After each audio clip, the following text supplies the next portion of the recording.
So first of all, can we have a huge round of applause for our prepared speakers? They do such a wonderful job in delivering some such captivating stories, and especially to Vaishali ma'am too, because of the beautiful message she gave. And speaking in front of an audience is not an easy task. I think we all know that. Like remembering the plots, delivery speed, length, voice modulation, maintaining a pitch perfect tone, and some of the endless list of things to keep in mind while speaking. But do you know something which is even harder? It is extempore, which is delivering a speech without preparation. It really tests your speaking and listening abilities. It is the hardest level of public speaking. And today, I, Vansh Srivastav, challenge you to an instant topic session where I'll be the instant topic master. So the rules are simple.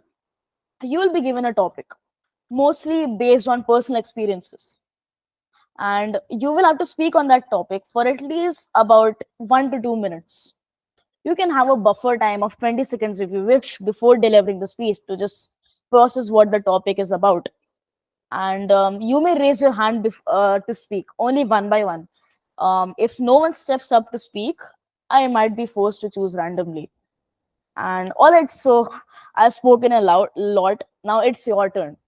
So who will go first? It seems Anune. So it's gonna be Anune who is gonna go first. So the topic for Anune is, if you could visit any place on earth, any country or any point on earth, what would it be? Over to Anune.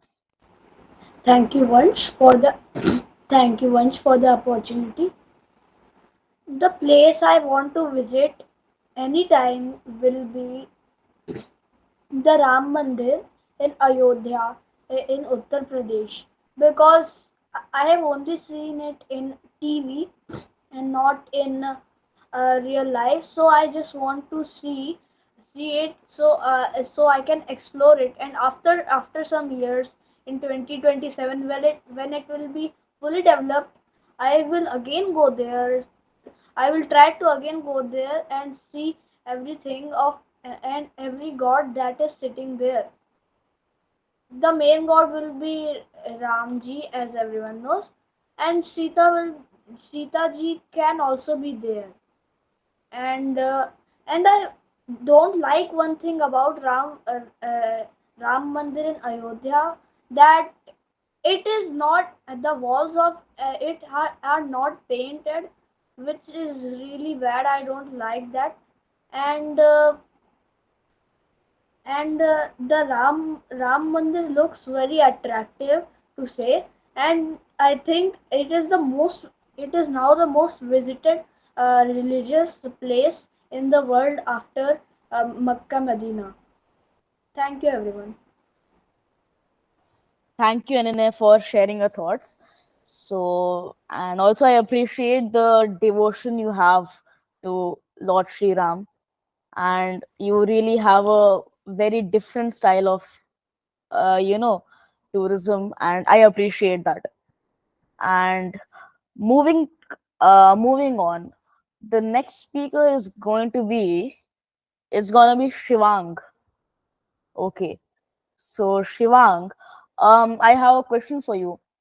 What significance does school hold for you? How does school matter to you? For me, school is like my home. We mostly spend our time in school. Like we go for school at least 6 hours, and I love my school because I have my friends, my teachers, and my classmates who always fun.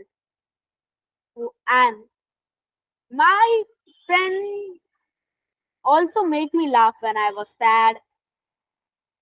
The school is my favorite location. School teaches a lot of things like manners, study, and it gives me education also. So So that's why I love school and I met the school. Thank you.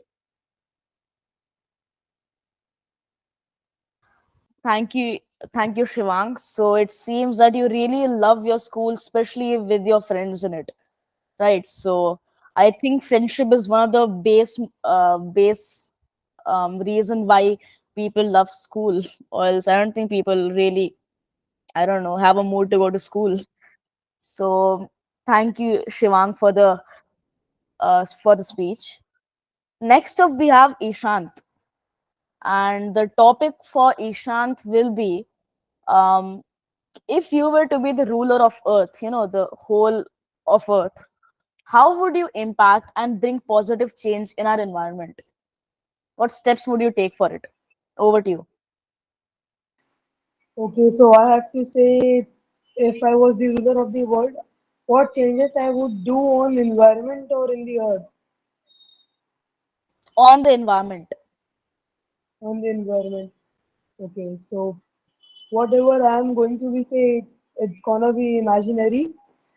So first of all, if I'm the ruler of the world, I will either I will make very high taxes on cigarettes and drinks, so that the poor people who mainly used to drink it will not be able to afford it, or I will make them ban. But it's not a good option to ban it, because still now also it is banned, but we can see that there are many drunkards and many people who drink and smoke cigarettes.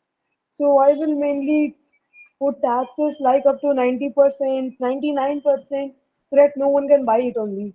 Or if anyone can buy it, so it will be very little amount. And mainly, I would like to less of the factories that are set up in it.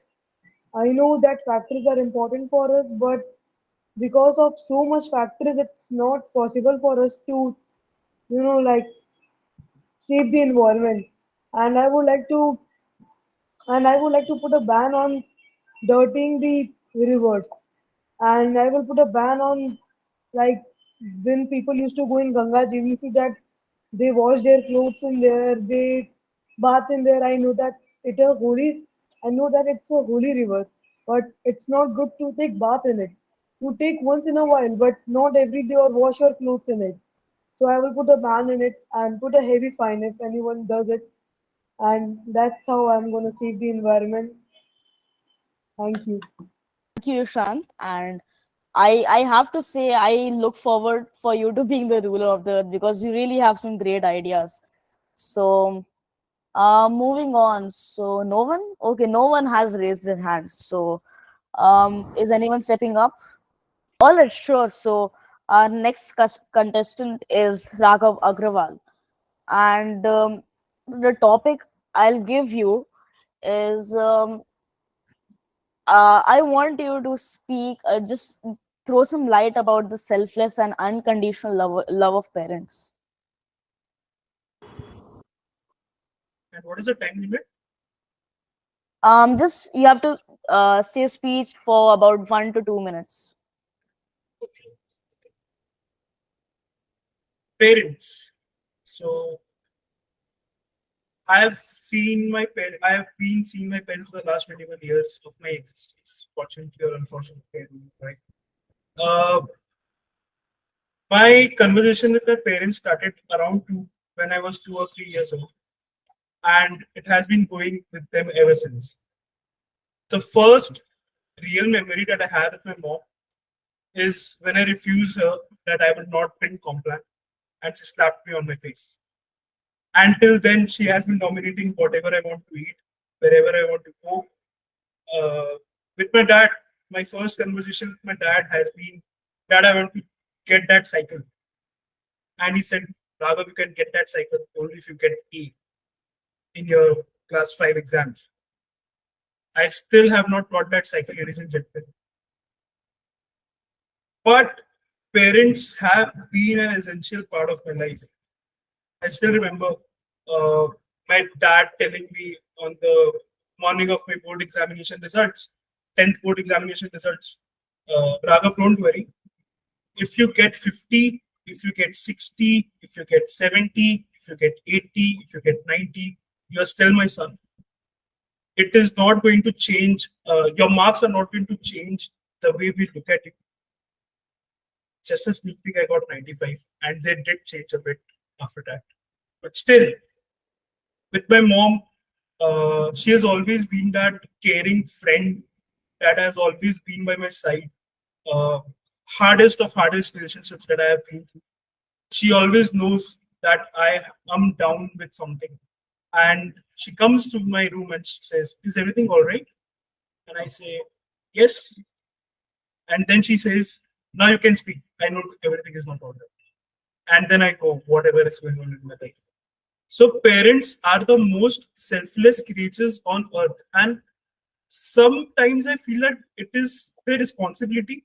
But again, I think it is a responsibility that many don't portray, many don't show that it is a responsibility. But it's just the love and care that comes from them and they shower that in the on the children. Back to you, Sir Vansh Srivastav.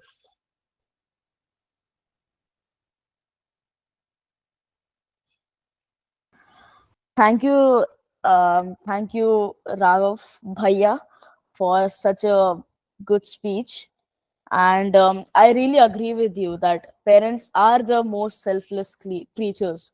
And just on this topic, I would like everyone, I would like to say, tell everyone that they gave us so much love, and even they deserve something in return.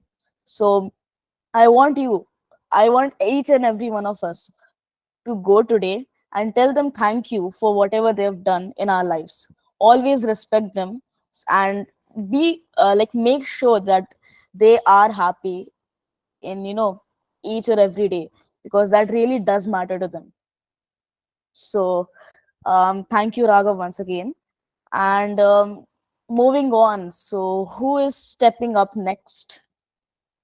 So the topic for you is, what's your dream job and what inspires you to work in that field? Okay, what's my dream job? So it's very Yeah. confusing. So my dream job changes with my, the with my age. I can say like, see, I am pretty sure that you're younger than me. So when I was at your age, my job was to be a teacher. Like all I used to do is take a chalk and write in my door and be the teacher, and my parents used to be my students. So it was pretty fun at that point of time. Though I teach right now also, because that is something I'm very like into. And also again, right now if you say me, because I'm not in that kid zone anymore while I'll be playing teacher and students with my parents. So yeah, because I believe that communication is something I'm pretty good at. My, I won't say dream job, a job I really seek forward to is being an RJ. Something I'm very interested and keen towards. I like it. I like it a lot because I have been a vocal artist since class 3. So I'm into recitation, I'm into vocal drama. I have, like, though I'm not a professional singer, but I did sing like 2 songs which did release in the Kolkata International Film Festival once. So yeah, just because I'm into the vocal thing, I pretty much am interested in the RJ thing. So that's it. Thank you. Okay, thank you, Riddhi ma'am. And we didn't know we had an artist between us yet. And thank you very much for sharing your thoughts. Being an RJ is actually really an interesting and unique job. So yeah, thank you again for the speech. And next is no one, because no one has raised their hand. So it seems everyone is forcing me to select them. Okay, Nikhil has raised their hand. Okay, I really appreciate that. So the topic for you is so yeah, it is talk about that how social media is making us unsocial. Can you repeat the topic once again, please? How social media is making us unsocial. Nowadays, social medias are the biggest problem of every kids and adults as well. Social media make us away from our family and from the real friendship nowadays. Every person wants a friend in his social media, like in Instagram, Snapchat. He is very much excited and has some curiosity to make some new friends in the social medias, as they want to have some fun and by watching social media reels, spotlight, and this. We are just wasting our time. We are not having something creative in our life before the social medias. Whenever we get free time, we used to mainly everyone used to play cricket or go outside for walk. But nowadays, whenever we get free time, we use our phone, use the social medias. This is this is making our mind this is making our mind jump, and we are not getting anything creative in our life. Thank you. Thank you, Nikhil, for a really good message. And I agree with you. Even I feel that the more you get into social media, the more aloof you get from the rest of the society. So, um, gathering once in a while and talking to people is actually a good habit that should be continued. And thank you once again. And the next speaker, okay, most of us are done. So, uh, now I think I have to pick people. So, let's start with Versali ma'am. So, ma'am, can you come on the podium? Yes. Okay, ma'am. So, actually, this is a little hard one, but I really expect you to do this one. So, imagine you were given an animal of your choice for maybe a day. What would the animal be, and how would you spend your time with it? Sorry, can you please repeat it? So, imagine you were given an animal for a day. So, which animal would that be, and how would you spend your day with it? If I were given an animal for a day, first of all, I would like to tell you all I really love dogs. No offense to Tadrup or any other dog lovers, but I'm really, really very scared of dogs. I'll tell you one thing. One day I was going to a shop to buy something. A dog came in front of me and my eyesight was blurred. I have no power. This is migraine ka chashma, but my eyesight was blurred. I was not able to see anything. Even though I do not hate or I don't have any problem with any animal, but I'm just very, very scared of dogs. And if I were given an animal for a day, I would pick dogs so that no, no, not dogs, puppies. I would pick puppies, the, the small dogs, so that my fear of dogs will be, it will reduce little bit. I want to pet them. I want to go close to them, but because of this fear, I cannot. Even though I try to, I cannot. So I think I would choose the little puppies. Thank you. Okay, thank you, ma'am. That was actually a very interesting answer, and you didn't like you kept up the expectation.